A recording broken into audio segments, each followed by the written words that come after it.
অসম কেবিনেটৰ এটা অত্যন্ত অসংবেদনশীল আৰু চৰম দায়িত্বজ্ঞানহীন এটা সিদ্ধান্তৰ সম্পৰ্কত মই অসম চৰকাৰক আৰু অসমৰ ৰাইজক কেইটামান কথা ক'ব বিচাৰিছোঁ। আমাৰ অসমত এষাৰ কথা আছিল যে চৰাই মাতত অসমৰ মানুহে ৰাতিপুৱা সাৰ পায়,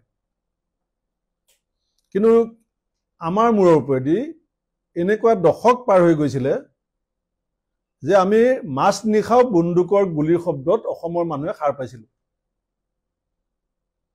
মই নিজে যুৱ কংগ্ৰেছৰ নেতা হিচাপে মাঘেৰিটাত বেনু চেতিয়া ডাঙৰীয়া, গোলাঘাটত নগেন নেওগ ডাঙৰীয়াৰ মৃতদেহৰ কাষত থিয় হৈছিলোঁ। আৰু ময়ো এনেকুৱা বহুত দায়িত্ব পালন কৰিবলগীয়া হৈছিল যিটো কাৰণে অসম পুলিচে মোক বুলেট প্ৰুফ গাড়ী দিবলগীয়া হৈছিলে। অসম পুলিচে মোক বুলেট প্ৰুফ জেকেট আৰু বুলেট প্ৰুফ হেলমেট পিন্ধি পেলাই 14 চনত লোকসভাৰ নিৰ্বাচন খেলিব লাগে বুলি পৰামৰ্শ দিছিলে অসম পুলিচে। আমি প্ৰতিগৰাকী অসমীয়াই সেই পৰিৱেশটোৰ পৰা মুক্তি বিচাৰিছিলোঁ। আৰু আমি আজি চৰকাৰ এটা ধাৰাবাহিক প্ৰক্ৰিয়া, কংগ্ৰেছ চৰকাৰে কওক, বিজেপি চৰকাৰে কওক, আমি নিশ্চিতভাৱে এই কথা ক'ম যে সেই সময়ছোৱাৰ তুলনাত বন্দুকৰ যিটো কালচাৰ অসমত হৈছিলে, বন্দুকৰ যিটো জনজননী আছিলে অসমত, তাৰ তুলনাত আমি যথেষ্ট পৰিমাণে এটা সকাহপূৰ্ণ সময়ত এতিয়া বসবাস কৰি আছোঁ। আৰু আৰ্মছ লাইচেন্স আছাম কেবিনেটৰ প্ৰেৰগেটিভ নহয়। আৰ্মছ লাইচেন্সৰ এইটোখন ৰাষ্ট্ৰীয় আইন। মোৰো আৰ্মছ আছে। যিটো সময়ত মোৰ জীৱনৰ প্ৰতি ভাবুকি আহিছিল, মই আৰ্মছ এপ্লাই কৰিছিলোঁ। অসম পুলিচে গৃহ বিভাগে এনকুৱাৰী কৰিছিল আৰু তেওঁলোকে লাইচেন্স দিছিল। আৰু মই দায়বদ্ধ যে মোৰ লগত এটা লাইচেন্স থকা আৰ্মছ আছে, তাৰ ব্যৱহাৰ সম্পৰ্কত, তাৰ প্ৰয়োজনীয়তা সম্পৰ্কত মই দায়বদ্ধ। কিন্তু আজি মুখ্যমন্ত্ৰীয়ে যিটো প্ৰক্ৰিয়াৰে আৰ্মছ লাইচেন্স দিব বিচাৰিছে, আমেৰিকাৰ যিটো গান কালচাৰ, তাত আমি দেখিছিলোঁ স্কুলীয়া ল'ৰা ছোৱালীয়ে কেনেকৈ বন্দুক লৈ গৈ স্কুলত ফটকা ফুটোৱা দি কেনেকৈ বন্দুক ফুটায়। আমি কিছুমান ৰাষ্ট্ৰ আছে পৃথিৱীত, তাত আমি দেখিছোঁ যে আমাৰ অসমত দা কটাৰী যেনেকৈ হাতত নাথাকে, তেনেকুৱা তাত বন্দুক থাকে। এই পৰিৱেশটো মুখ্যমন্ত্ৰীয়ে কেৱল ৰাজনৈতিক স্বাৰ্থত, গোষ্ঠীগত সাম্প্ৰদায়িক এটা বিভাজনৰ ৰাজনীতিত উচতনি দিবৰ কাৰণে কৰিবলৈ বিচৰাটো সংবিধানৰ নামত শপত লোৱা এজন ব্যক্তিৰ বাবে এইটো কিমান সমীচীন হৈছে, এইটো আমি চিন্তা কৰাৰ প্ৰয়োজন আছে।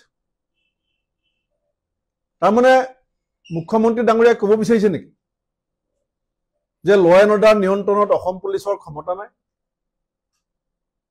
নে মুখ্যমন্ত্ৰী ডাঙৰীয়াই এইটো বুজাব বিচাৰিছে নেকি যে অসম পুলিচে নিয়ন্ত্ৰণ কৰিব পাৰিব বুলি মোৰ বিশ্বাস নাই? Violence is the prerogative of the state. আজি পেহেলগাম কাণ্ডৰ আমি প্ৰতিশোধ লৈছোঁ, এইটো আমাৰ চৰকাৰৰ প্ৰেৰগেটিভ। কালিলৈ কোনোবাই আইন বিৰুদ্ধ কাম কৰিছে, তেওঁ শাস্তি দিয়া, কোনোবা ৰাষ্ট্ৰপতিয়ে ফাঁচি দিব পাৰে, পুলিচে কেতিয়াবা এনকাউণ্টাৰ কৰিবলগীয়া হয়। Violence is the prerogative of the state government. The violence to যদি পাব্লিকৰ হাতত দি দিয়ে যে তোমাৰ জীৱন তুমি বচোৱা, আমাক পুলিচ লাগিব নালাগে, আমাৰ থানা লাগে নালাগে, আমি পুলিচ আধুনিকৰণত জোৰ দিয়ক, যাতে ক'ৰবাত কিবা এটা গণ্ডগোলৰ এটা মুহূৰ্তৰ ভিতৰত পুলিচে খবৰ পায়। এটা থানাবিলাকত এতিয়া গাড়ী দিব নোৱাৰে চৰকাৰে। পুলিচৰ কাৰণে অত্যাধুনিক যিখিনি বিভিন্ন সা সুবিধা লাগে, পুলিচৰ হাতত যিখিনি চোৰাংচোৱা থাকে, সেই চোৰাংচোৱাবিলাকক পুলিচে মাননি দিবৰ কাৰণে পইচা নাই।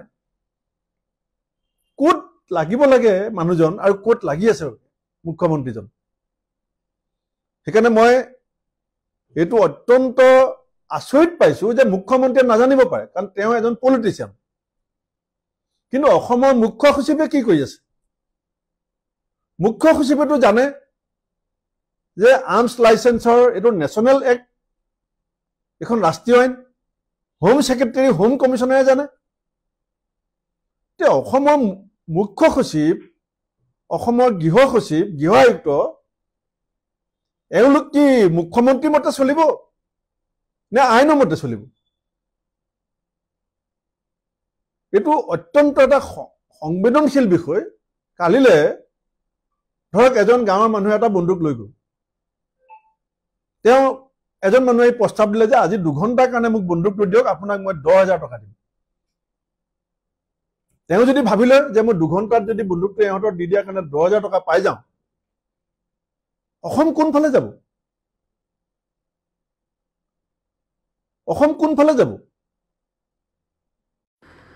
মই মুখ্যমন্ত্ৰী ডাঙৰীয়াক আহ্বান জনাম, আপুনি আমাৰ হাতত বন্দুক দিব নালাগে, আমাৰ হাতত সংস্থাপন দিয়ক।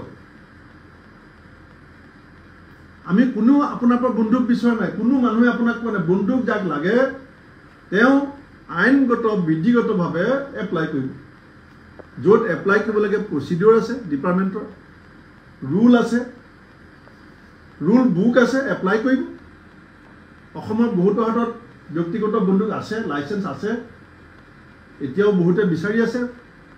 পুলিচে বিধিগতভাৱে বিবেচনা কৰি যদি বিবেচনাধীন হয় দিব। আপুনি কি ক'ব বিচাৰিছে? সেইকাৰণে মই এই বিষয়টো কৈছোঁ যে এইটো চৰম দায়িত্বজ্ঞানহীন আৰু অত্যন্ত অসংবেদনশীল বিষয়। কেবিনেটত অন্যান্য ৰাজনৈতিক দল আছে, কেবিনেটত বহু অসমৰ ৰাজনীতিৰ লগত জড়িত জ্যেষ্ঠ ব্যক্তি আছে। মই তেওঁলোকক ক'ম যে অদূৰদৰ্শী এই সিদ্ধান্তই কিন্তু অসমক সেই সময়ছোৱালৈ আকৌ ঠেলি দিবলৈ আপোনালোকে যে চেষ্টা কৰিছে, ইতিহাসে কিন্তু আপোনালোকক ক্ষমা নকৰিব। সেইকাৰণে মই এই কথা আজি অসম চৰকাৰক কৈছোঁ যে আপোনালোকে অতি শীঘ্ৰে এই সিদ্ধান্তটো বাতিল কৰক। আৰ্মছ লাইচেন্সৰ সম্পৰ্কত যি পুৰণা নীতি আছে সেইমতে অসমত চলি থাকিব লাগিব।